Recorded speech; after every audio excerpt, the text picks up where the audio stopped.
Good morning everyone, myself Sanjeev Kumar. Today in this lecture we are going to discuss about characteristics of DC generators. Now first of all, what is the need of studying generator characteristics? So in application oriented purpose we are having types of DC generators, series, shunt and compound generators. But which motor is used for different applications, which type of application is there and which type of motor you have to use, and what is the change in voltages if we are putting some load on that generator, what is the change in voltages, what is the change in current, is that generator is capable of that load or not, and what is the internal parameters, internal change, what is the internal voltage drops. So all these we will discuss in terms of characteristics of DC generator, so that we can go for different applications where we are using these motors with respect to their performance curves and characteristics. Okay, now the DC generators mainly studied in three ways, that means three types of characteristics are there. The first one is no load characteristics, no load, or we can also call it as a magnetization characteristics. We can also call it as open circuit characteristics. Open circuit characteristics, we can also call it as OCC. Now the second one is internal characteristics. Internal characteristics. Next, the third one is external characteristics. External characteristics. Now internal and external characteristics, so both comes under load characteristics. Load characteristics, we already seen here, this is no load and these are load characteristics. But what is meant by load, no load and load characteristics? So no load characteristics are always drawn between E0 versus IF. Now what is E0? E0 is nothing but no load induced EMF. No load induced EMF. That means the generator is running at no load and you are giving some field current. So what is the maximum EMF you can induce? So that is E0. Next, this is field current. Okay.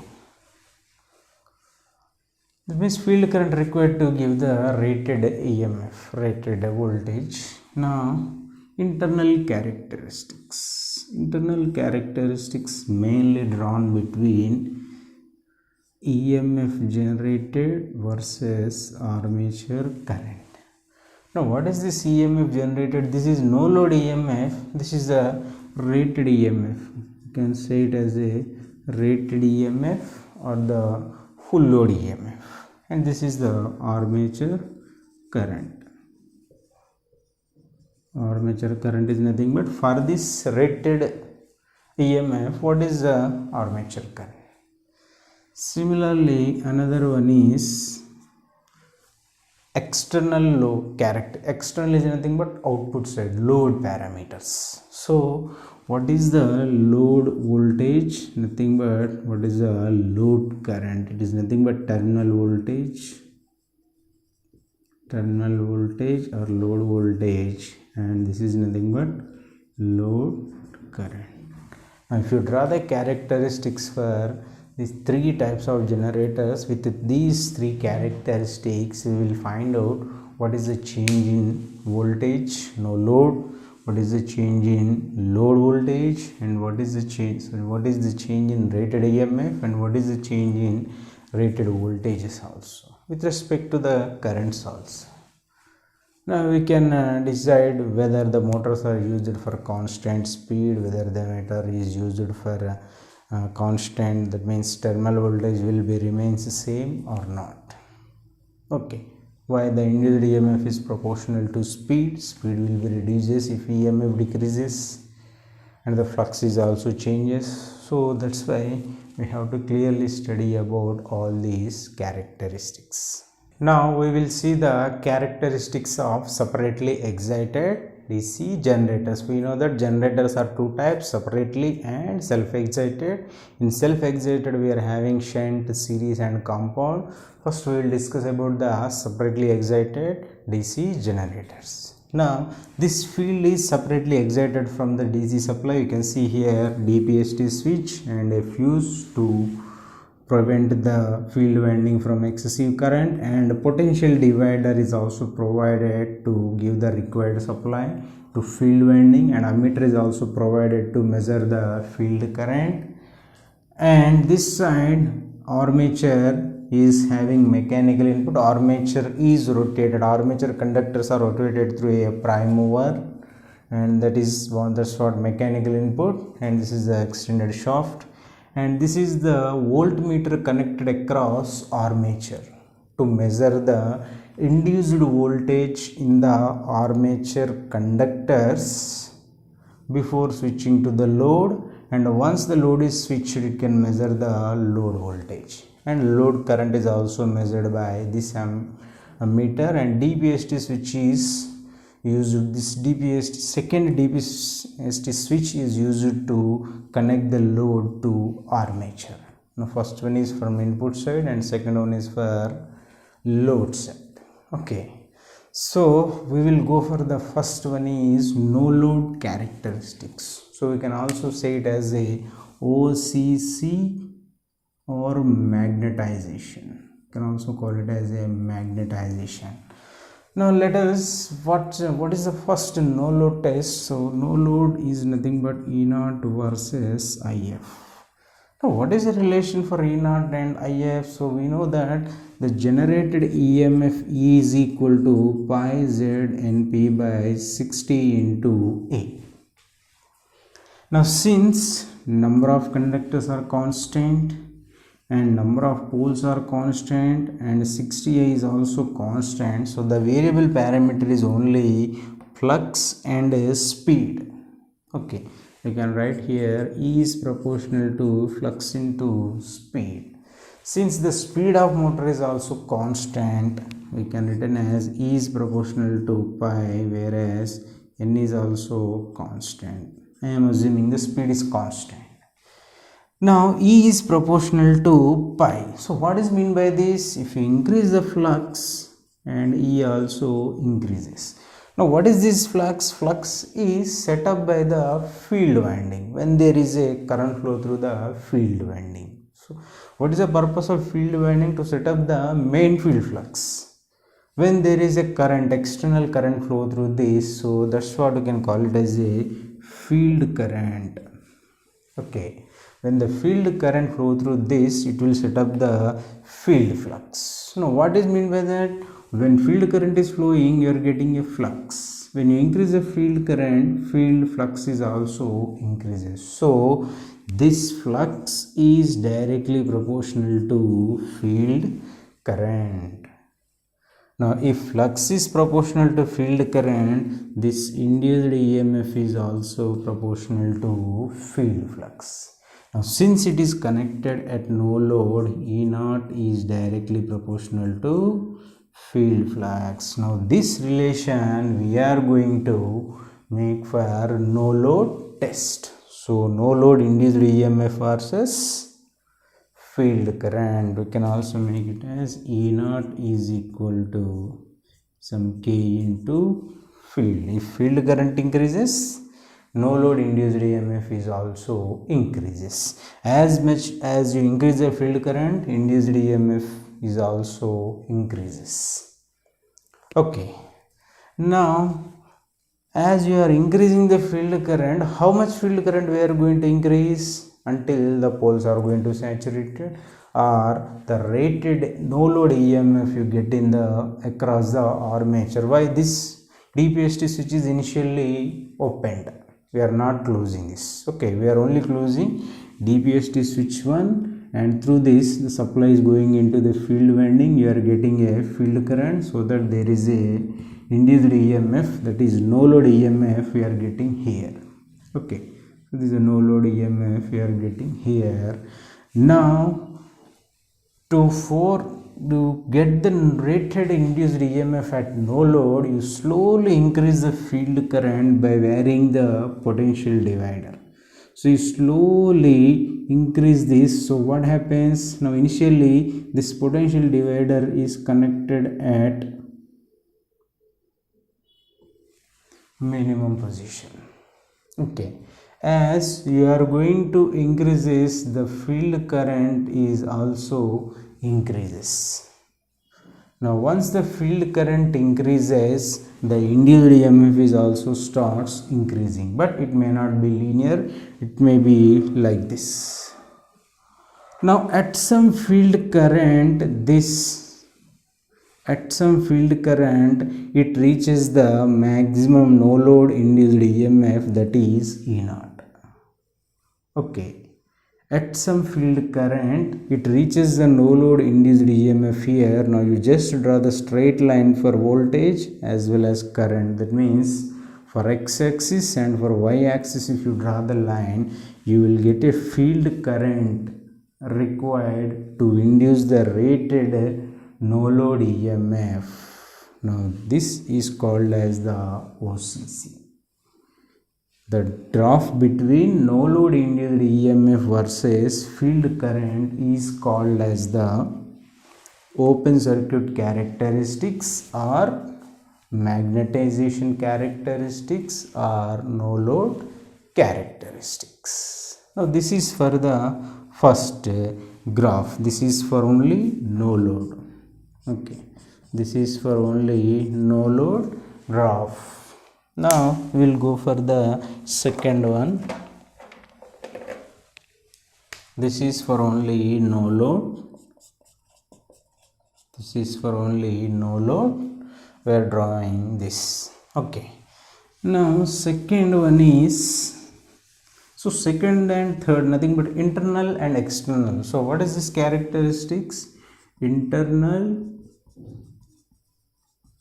and external characteristics. External characteristics. Okay. Now how we are going to draw the internal and external characteristics? Now for this you have to make your generator, this generator has to be run at the rated speed.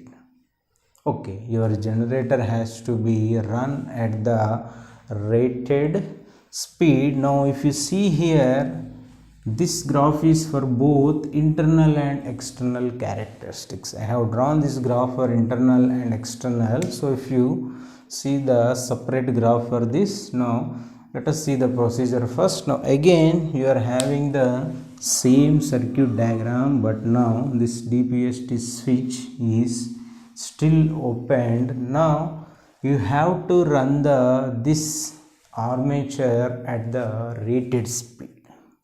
Now once you run the armature at the rated speed, you are getting the rated induced EMF. Okay, rated induced EMF. So that means by adjusting the field current, your armature is also runs at the rated speed. Now once you will get the rated speed, now initially you have to note down what is the induced EMF. What is the induced EMF? That is, what is the EMF across these load terminals when your load current is 0. Okay, when load current is 0.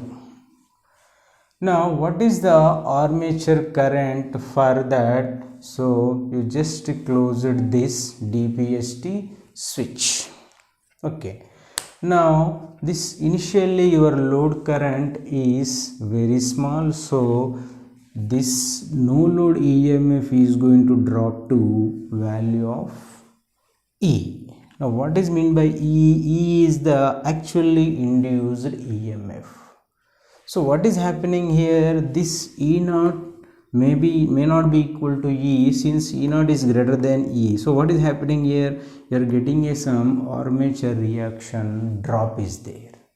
So we know that armature reaction having cross magnetizing and demagnetizing effects. Due to that there is some voltage drop. So this drop tends to decrease in the induced EMF.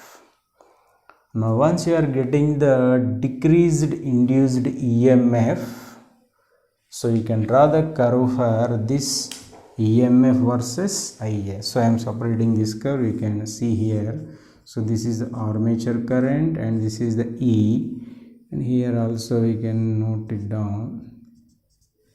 This is the E naught and this is E.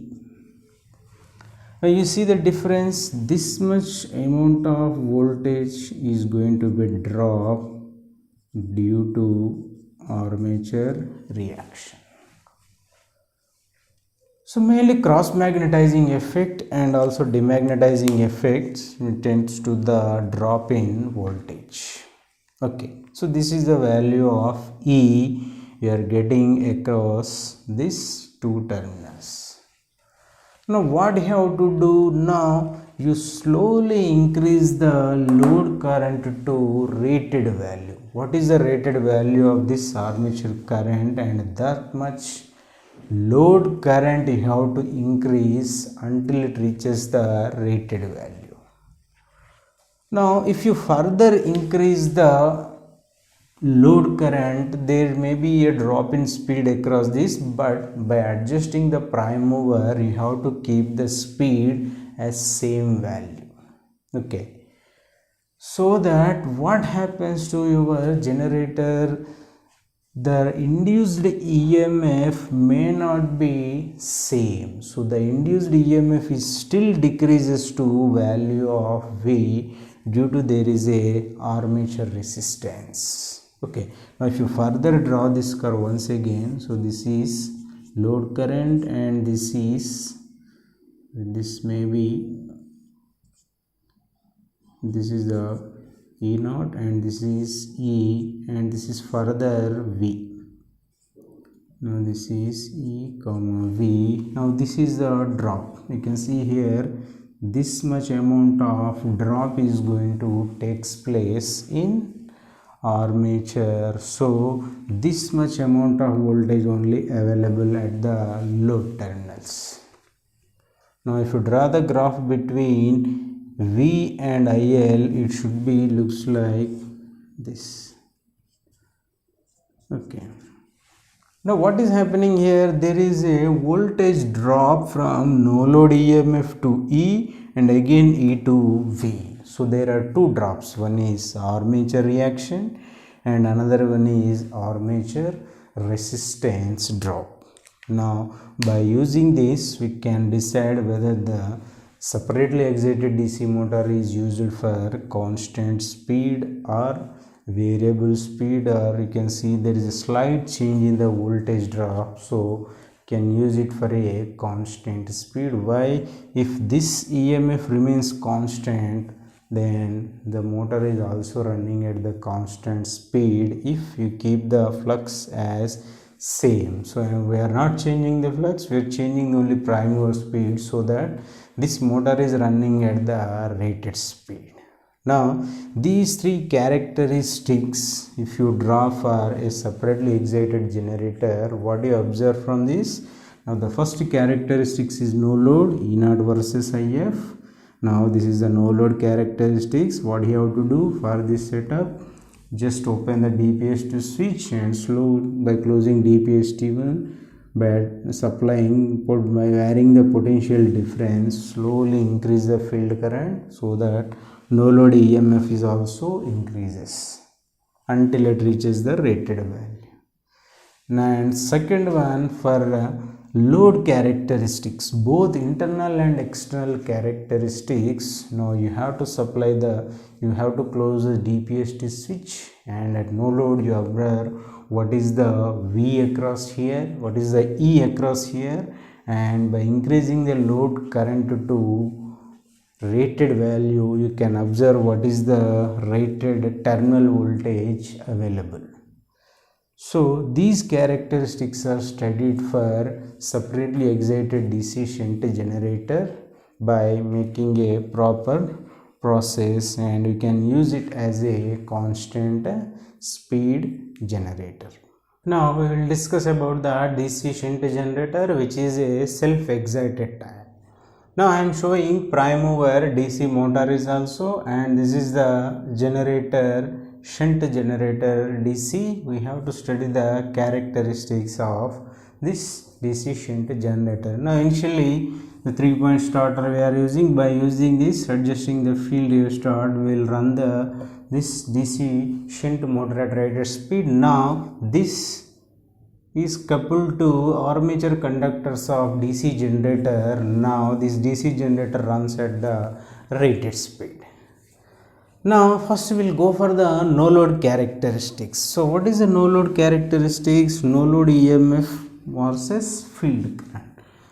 When this generator runs at the rated speed, by slowly adjusting the field current. So by slowly adjusting the field current, here we are having one rheostat. So that the rheostat, I am also showing that rheostat. Now by adjusting that rheostat, we can have the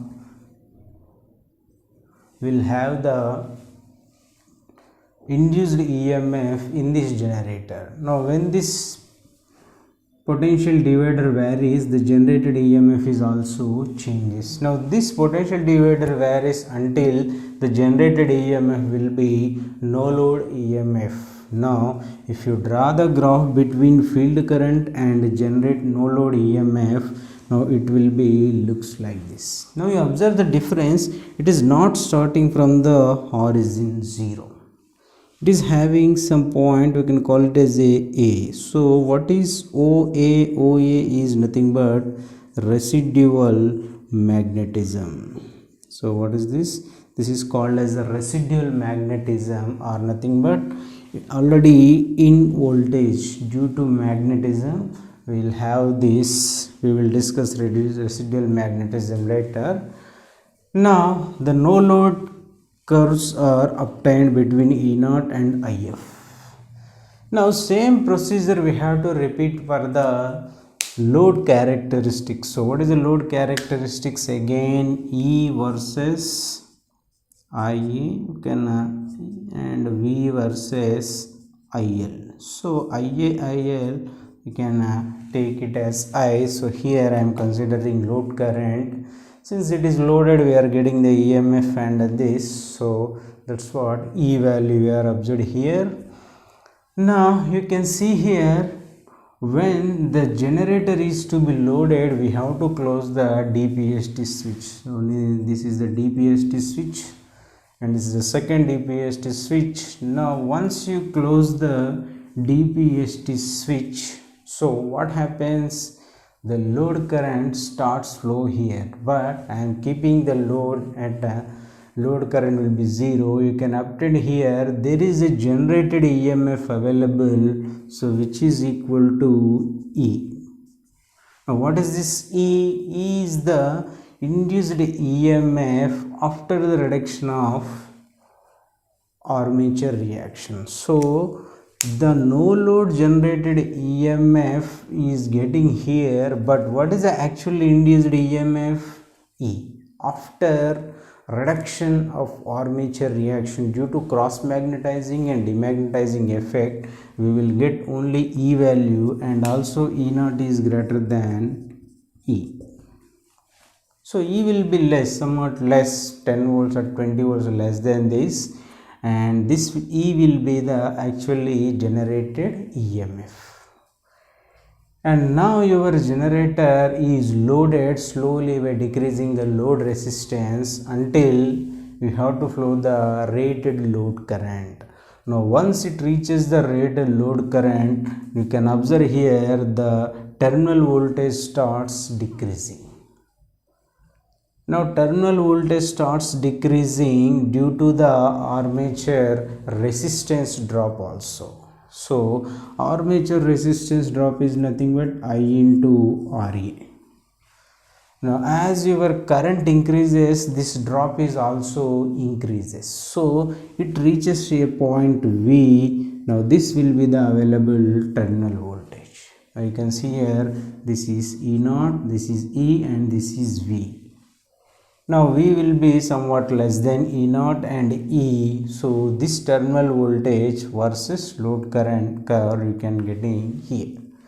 Now it looks like similar to separately excited generator. So if you load the generator, that slight change in the terminal voltage, the terminal voltage is going to decrease, so as the speed will be constant by adjusting the prime mover. So it can also be used as a constant speed generator. We can also use it for the constant speed, since the low voltage we are using here. So field current is constant and it is also running at the constant speed.